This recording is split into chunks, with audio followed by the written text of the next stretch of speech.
Assalamualaikum warahmatullahi wabarakatuh. Waalaikumsalam warahmatullahi wabarakatuh. Perkenalkan, kami dari kelompok 3 izin mempresentasikan hasil diskusi kami mengenai modifikasi modul ajar guru Pamong untuk melengkapi tugas ujian tengah semester mata kuliah pemahaman tentang peserta didik dan pembelajarannya. Kami dari kelompok 3 beranggotakan saya sendiri Nur Rahmawati Busro, saya Muhammad Ihsan, Saya Sakila Maifal. Saya Rima Melati. Saya Putri Aulia Rahma. Saya Rati Israwiyah. Baiklah, untuk penjelasan pertama mengenai isi modul ajar secara keseluruhan akan saya jelaskan sendiri. Terkait dengan isi modul ajar secara keseluruhan, kami melakukan beberapa modifikasi dari modul ajar guru Pamong. Kami dari satu pertemuan mengenai kerajaan-kerajaan Islam di Indonesia, khususnya Kerajaan Samudra Pasai dan Kerajaan Aceh Darussalam.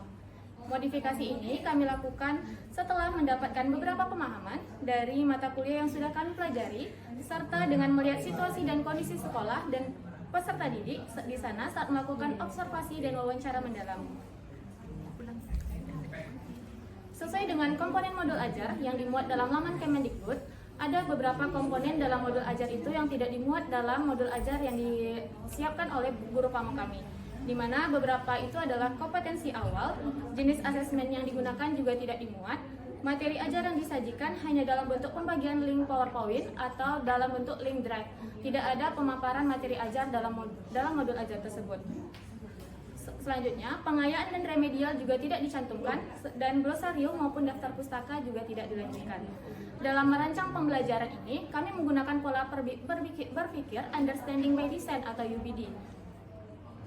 Di mana hal ini setelah kami mempelajari dari beberapa mata kuliah seperti pada pembelajaran prinsip pengajaran dan asesmen 1, serta mata kuliah perancangan dan pengembangan kurikulum.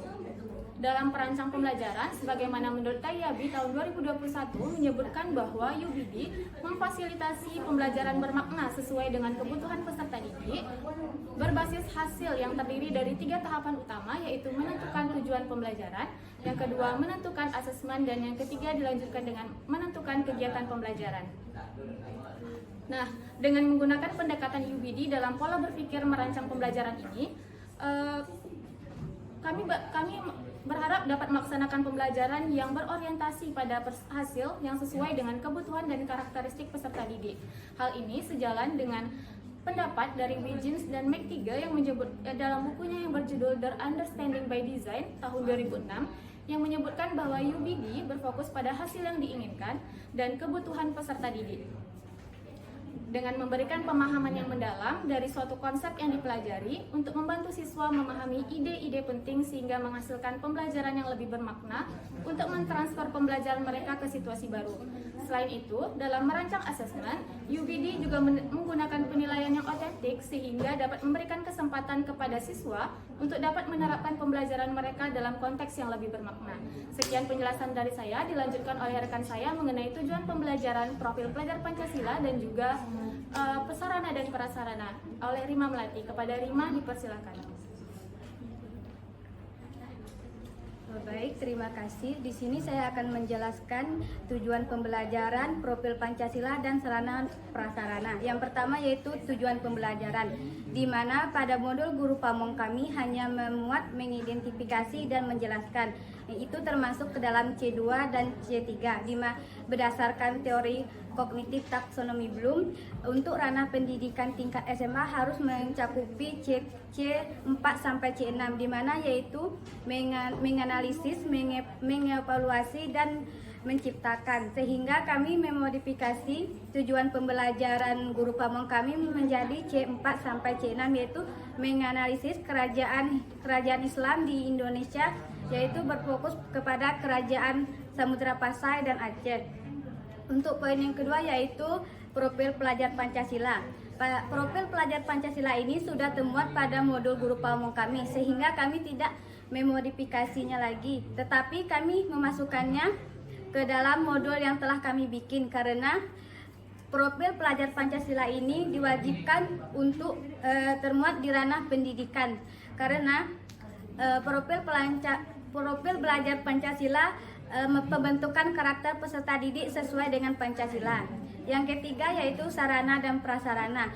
Nah, di sini pada modul ajar guru pamong kami tidak memuat media. Berdasarkan hasil observasi dan wawancara mendalam terhadap peserta didik, mereka termotivasi untuk belajar menggunakan media. Di sini kami membuat media timeline, poster dan infografis.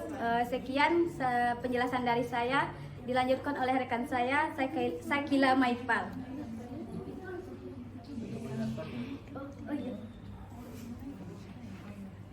Baiklah, terima kasih kepada Rima telah menjelaskan modifikasi berikutnya, yaitu kepada Sakila. Kepada Sakila dipersilakan. Baiklah, terima kasih moderator. Selanjutnya saya akan menjelaskan mengenai asesmen. Asesmen merupakan bukti dalam pembelajaran dan merupakan tahap kedua dalam kerangka UBD. Asesmen ini penting dilakukan untuk mengetahui kebutuhan peserta didik serta sebagai alat ukur dalam pembelajaran. Hal ini sejalan dengan kesimpulan para ahli yang mana asesmen adalah proses sistematis untuk mengumpulkan informasi tentang kemampuan, pengetahuan, keterampilan, sikap, atau perilaku individu atau kelompok. Nah, selanjutnya dalam modul ajar ini kami memodifikasi asesmen yang digunakan oleh guru pamong kami, yang mana pada modul ajar yang digunakan guru pamong kami ini, beliau tidak menjelaskan jenis asesmen yang digunakan. Hanya saja berdasarkan lampiran yang kami lihat, beliau menggunakan asesmen formatif, dapat dilihat dari tugas LKPD dan juga presentasi kelompok dalam proses pembelajarannya. Sedangkan dalam modul ajar kami menggunakan 3 tahap asesmen, yaitu awal, proses, dan akhir. Pada tahap awal ini kami menggunakan jenis asesmen awal atau asesmen diagnostik. Untuk proses dan akhir kami itu menggunakan jenis asesmen formatif. Kenapa kami memilih 2 asesmen ini? Karena asesmen awal kami lakukan untuk melihat tingkat pengetahuan peserta didik serta memahami kebutuhan peserta didik dalam proses pembelajaran yang akan kami lakukan. Tujuannya agar kami dapat merencanakan pembelajaran yang berdiferensiasi atau berpihak pada peserta didik. Sedangkan kenapa kami memilih asesmen formatif? Karena asesmen formatif dilakukan pada saat proses pembelajaran dengan tujuan melihat sejauh mana tujuan pembelajaran sudah dicapai oleh peserta didik.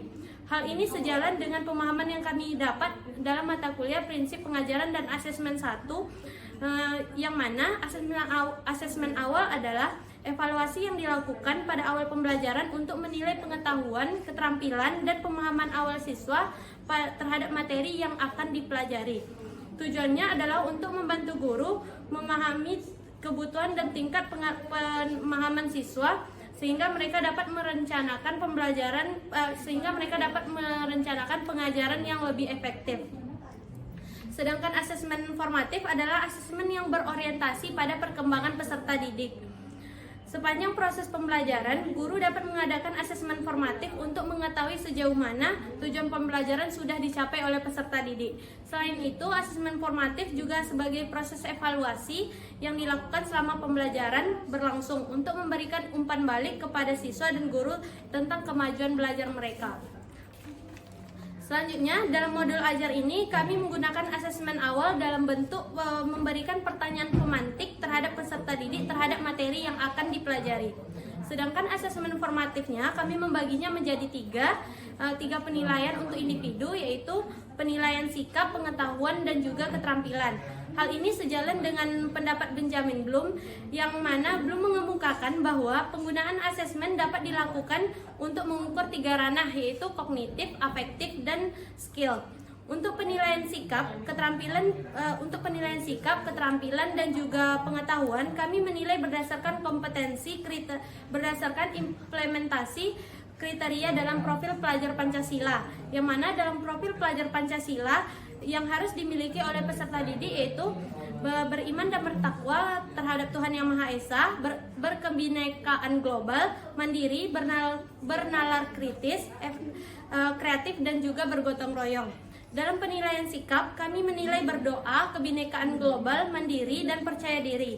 Sedangkan untuk penilaian kognitifnya kami peroleh dari tes tertulis, yang mana soal yang kami buat berdasarkan tujuan pembelajaran yang ingin kami capai. Kami hanya membuat 5 soal, yang mana soalnya hanya kami gunakan soal C3 dan C4. C3 untuk mengidentifikasi dan C4 untuk menganalisis. Tes tertulis ini kami lakukan untuk mengetahui pemahaman peserta didik terkait pembelajaran yang diberikan dan mengetahui sejauh mana tujuan pembelajaran yang telah dicapai peserta didik, bukan untuk hasil akhir secara keseluruhan.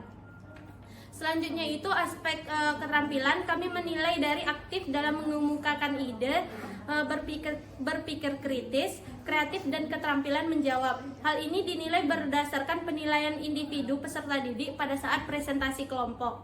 Selanjutnya untuk penilaian kelompoknya, karena kami menggunakan asesmen formatif yang bentuknya diskusi dan presentasi, kami menilai kelengkapan materi, kebenaran penyajian materi, kreativitas presentasi keseluruhan, kemampuan menyelesaikan permasalahan, dan kolaborasi.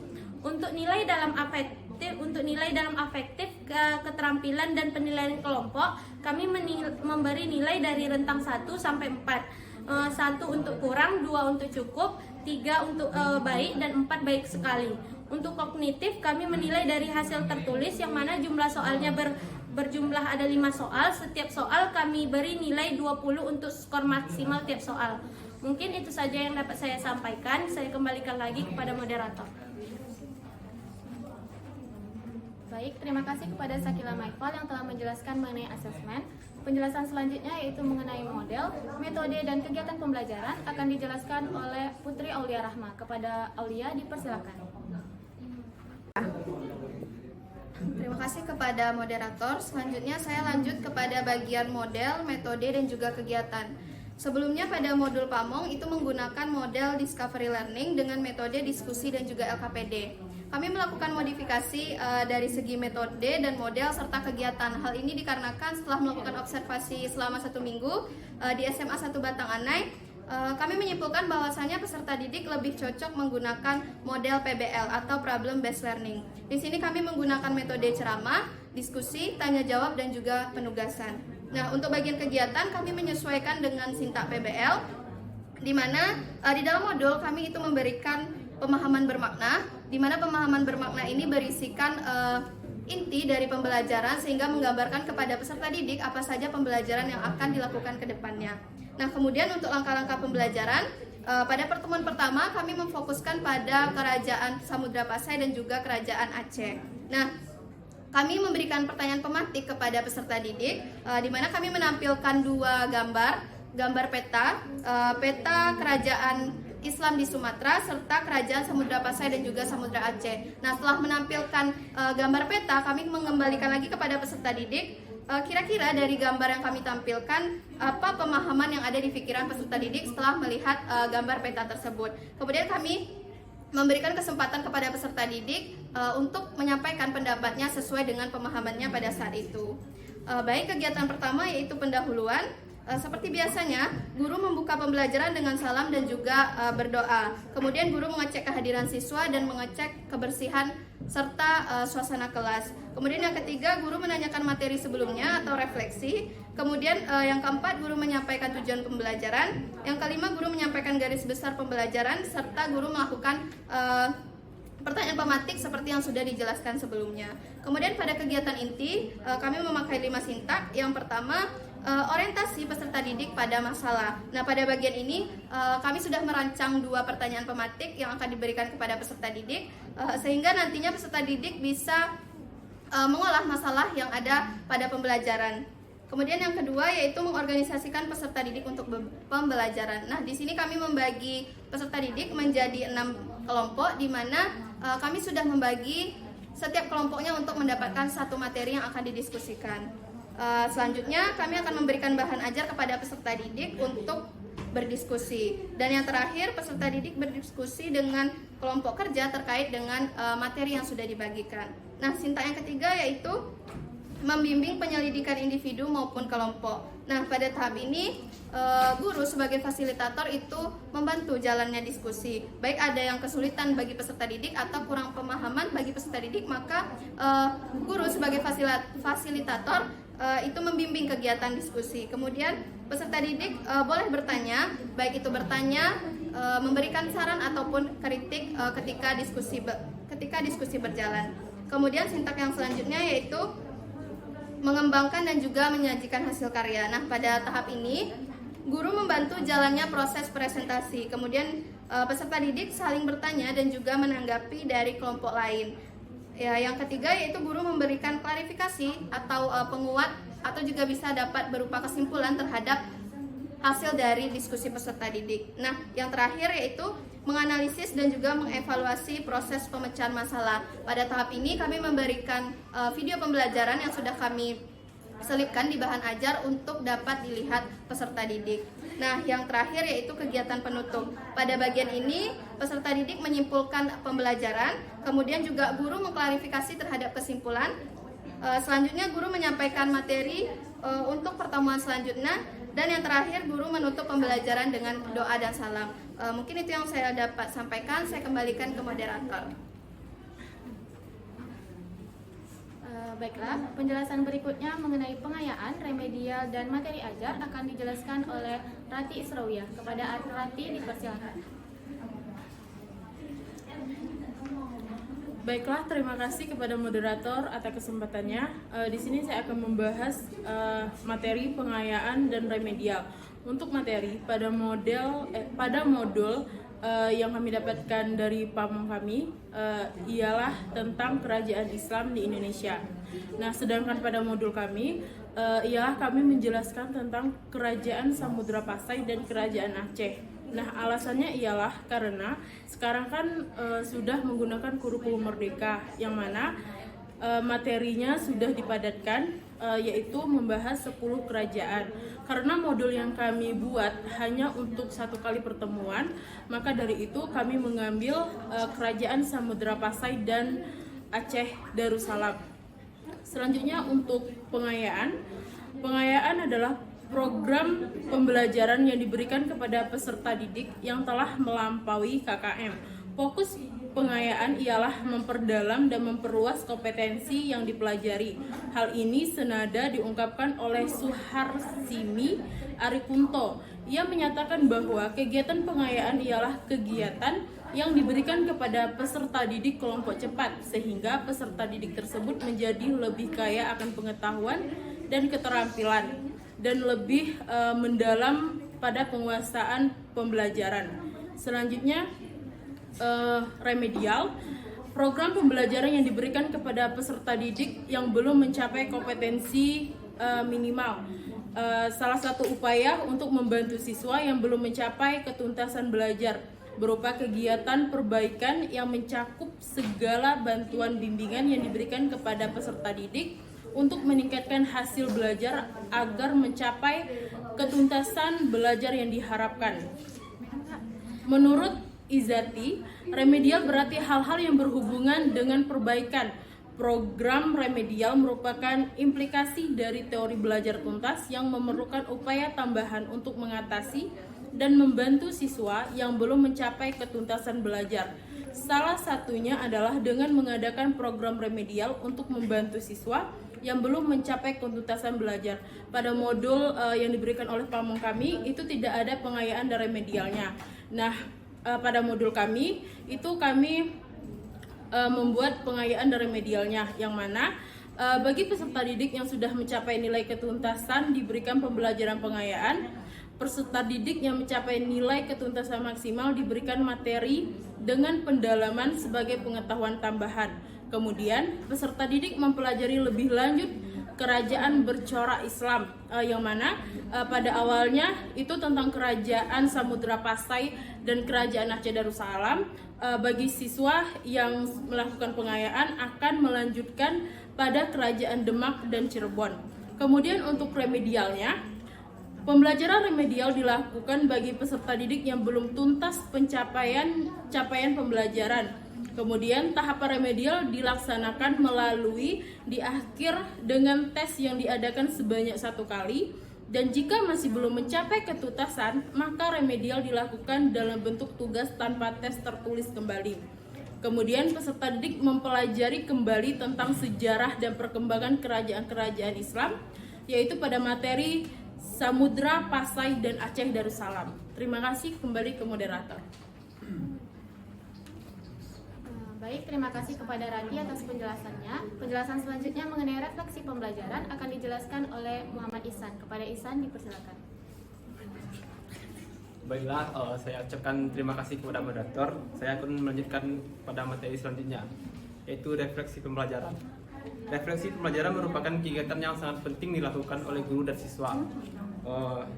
Kegiatan ini dapat membantu meningkatkan efektivitas dan pemahaman materi dari peserta didik. Proses refleksi akan membantu guru mempertahankan minat dan rasa ingin tahu dalam diri siswa tersebut. Adapun modul yang dibuat oleh Pamong sebelumnya sudah terdapat bagian refleksi, namun belum dikelompokkan antara atau dipisahkan antara refleksi guru dan refleksi siswa. Jadi kami sudah melakukan modifikasi terhadap modul pembelajaran tersebut, di mana kami telah memisahkan modul yang untuk modul refleksi untuk siswa dan untuk guru, dengan cara membuat rubrik penilaian kepada guru dan siswa. Sekian materi dari saya. Selanjutnya saya berikan kepada moderator. Baiklah, sekianlah hasil presentasi dari kelompok kami. Lebih dan kurangnya kami mohon maaf. Kami akhiri dengan wabillahi taufiq wal hidayah. Wassalamualaikum warahmatullahi wabarakatuh. Waalaikumsalam